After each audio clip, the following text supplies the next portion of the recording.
tragic. Hatred. Stink. Dirty. Tension. Fair. Black. The first word that comes to mind is actually what we are, Haitian. And it's like a natural response when you hear the word Haitian. It kind of triggers this sense of insult. And because when they would call you a Haitian, it would mean so much. It would mean you don't belong here. And that's the kind of feeling it triggers in you. It means that you don't belong here. And it's telling you that you're set apart. And this is not your place. And growing up in a Bahamian culture itself, even in school, you would get that a lot. And I think of you smell. It's always coming back at you that you smell, because you know Haitian would do the labor, you know, the hard labor, manual labor actually, where we would do the construction, cut the grass. So whenever they would smell a Haitian, everybody else would kind of get pushed in that category as in you smell, and then it would be like go back home, which also meant that you don't belong here. And growing up with that kind of mindset, it kind of triggers a lot, which is a lot of hate, and they kind of want to set you apart, to not want to be a part of the society. So yeah, those are the three things that comes to mind that was really impactful in my life growing up in a Bahamian culture. The first word that comes to mind to me is tragic.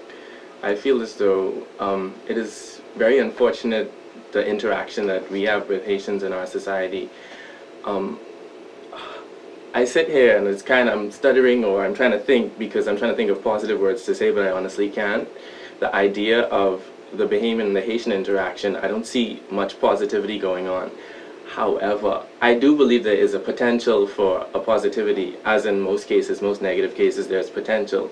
But unfortunately, Bahamians now have to be willing to accept the idea of, okay, I can go someplace and hang with a Haitian, or I can go and just do anything with Haitian. But unfortunately, Bahamians don't seem to want to associate with Haitians, and I don't know, I think that's just unfortunate. With respect to education in particular, I just got a scenario yesterday. One of my friends who went to Long Island High, in Long Island of course, she had a lot of Haitian friends, and she was from Jamaica. She was never treated poorly. However, what you found was that the Haitians in her school were treated terrible, and they used to cry to her a lot because she was the only friend that they had. And I feel as though if Bahamians can kind of single out one nationality as something that is negative, but then treat others okay and accept them in our society, I feel as though that's just wrong. A word that comes to mind is fair.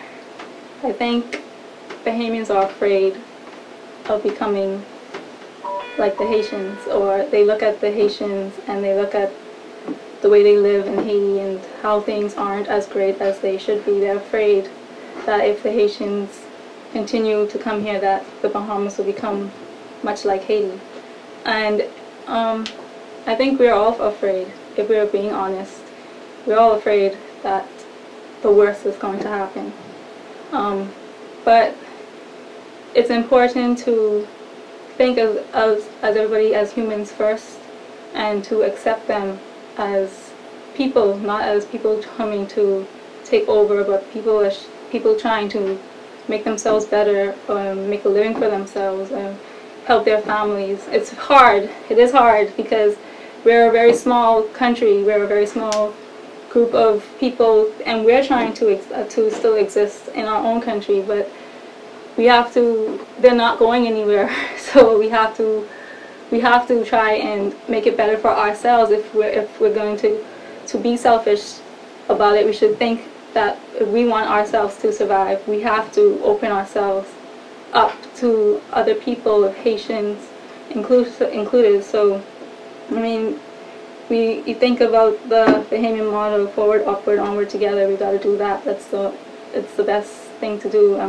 It's okay to be afraid, but we can't let the fear destroy us, because that's what's happening right now. Tension, divide.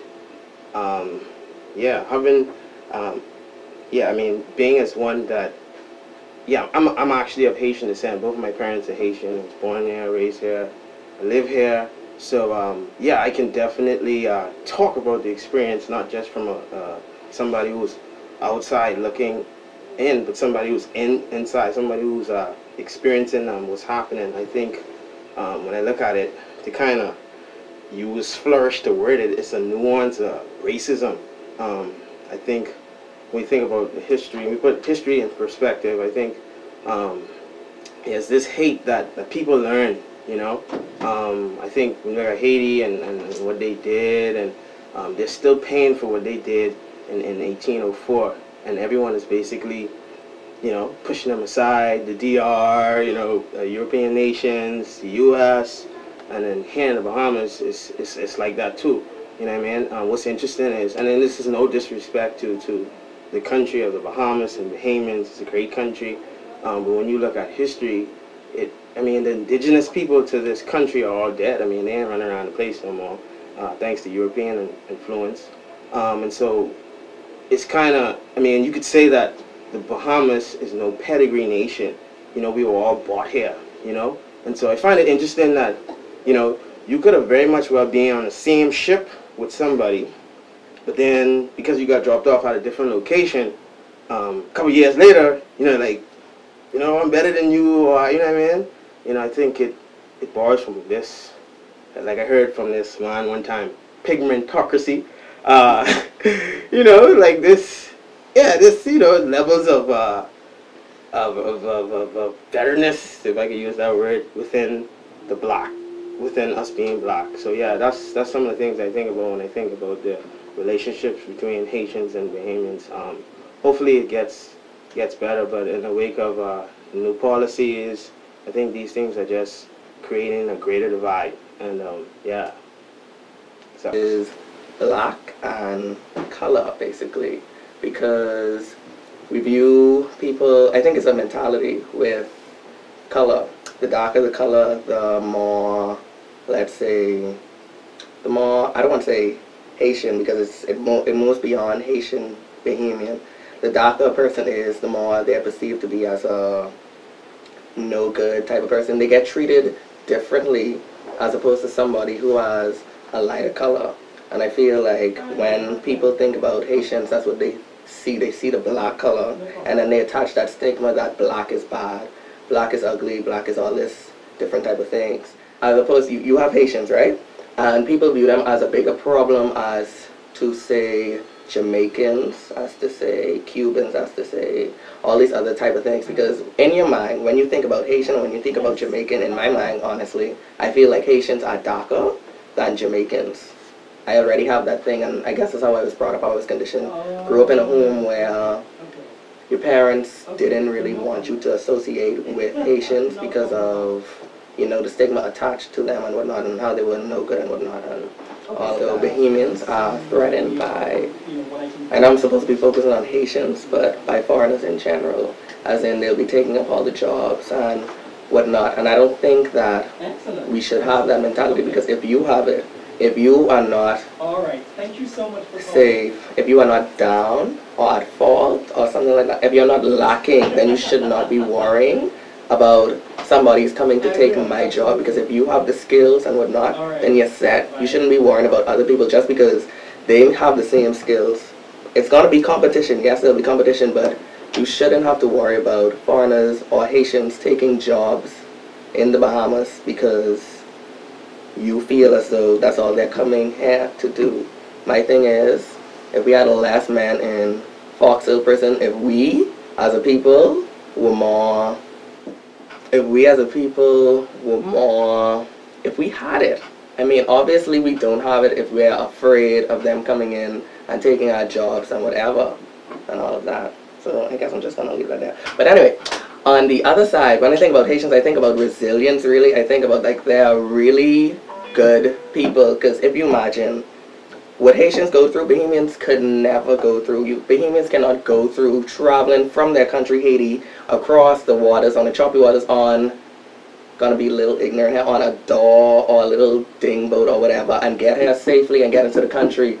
They don't have that. Bahamians are too, what's the word, cushy and all protected and whatnot. They can't handle that. And when you look at Haitians, and they could go through all that, they could come here, and then you want to try and make them feel worse. They're already trying to get away from a horrible situation, And then they're coming here and you're trying to make them feel worse for trying to find a better way of life, where everybody wants a better way of life, really. So, yeah, there's some stuff there. And I feel like, yeah, they're resilient. They're really good at that. And they are skillful. And, yeah. Also, when I think about the Bahamian Haitian experience, I think about gardeners and people working for me in my house. Like, I have this Haitian gardener, and he's nice. He does good work. So that's awesome as well. They are very nice helpers. When I think of Haitian, it's stink, dirty, loud, angry. And that's something that I constantly have to battle with when I meet someone of Haitian descent or when I interact with Haitians. It's just something that I don't think it's right, but it's something that I was conditioned to thinking. And I think that's a major problem. And if we're going to ever go head in the direction where we fix that relationship, we have to start in the home, start with the children, where we condition them to hate or basically just separate themselves from Haitians. It's definitely bad. And we think of the situation with Haiti and the Haitians who live in the Bahamas, and we think it's a bad situation, but we have to realize that we kind of create that situation and we promote that lifestyle, because we're not helping, we're just observing, and if anything, we're putting down. So it starts with, to fix the problem, it'd have to start with us, Bahamians, which is a problem because we're separating Bahamians and Haitians again. But it's mental, yeah. The main thing Bahamians or people want to do is keep the negative. Like, they're just coming, like you said, still our jobs, whatever, but they do more than that. Like, that's boxing them as well. It's like, if you're going to take them out of the box, don't take them out of the box of just, oh, fine, they can live in our country, but then don't limit them when they do live in your country, because I feel like that might be a next problem. You'll be like, oh, we only expected you to come here to be cleaning our yards and doing this, but they can do so much more. Like, don't limit anybody, gee. Okay, phrases and words that come to mind when I think about the Haitian-Bahamian experience. I think hatred, I think ignorance, I think lack of understanding, I think the lack of willingness to understand, or the putting in the effort to understand whatever it is that needs understanding. In general, when I think about divide between people that are black, I'm deeply saddened, because at the root of all things, you're black. I know that there are bigger issues, and that may sound, naive and sound like it's coming from a point of, I don't know, not knowing anything. But when black people just have they don't even try and understand another black person's struggle, that deeply saddens me, because there's a lot of things that have happened to black people in general over years and years, and to think that you will not take the time to understand an individual story, but rather take from what you hear about someone, things that have just been built into your system. Like, when I came here, and I was, I think, in a way taught that when you think of Haitian, you think of negative things. You think ugly coming from the fact that they were black or dark-skinned, which already is a problem in the Bahamas. You would think thieves, you would think stealing wealth. But when you close your mind and you just think of basic things like that, right, they're relevant, but then you limit and close yourself to opportunities to learn from someone, regardless of how negative or how bad situations can be or people's experiences can be. There's always some good. And there are a lot of things that the Haitian people or Bahamian people can learn and take away from Haitians, and vice versa. But unless you're open to that experience, unless you're open to discovering what these people are about for yourself, you will never really know. You will just continue to go off ignorance and ideas that have been put into your head. And that experience will never be as good as knowing for yourself.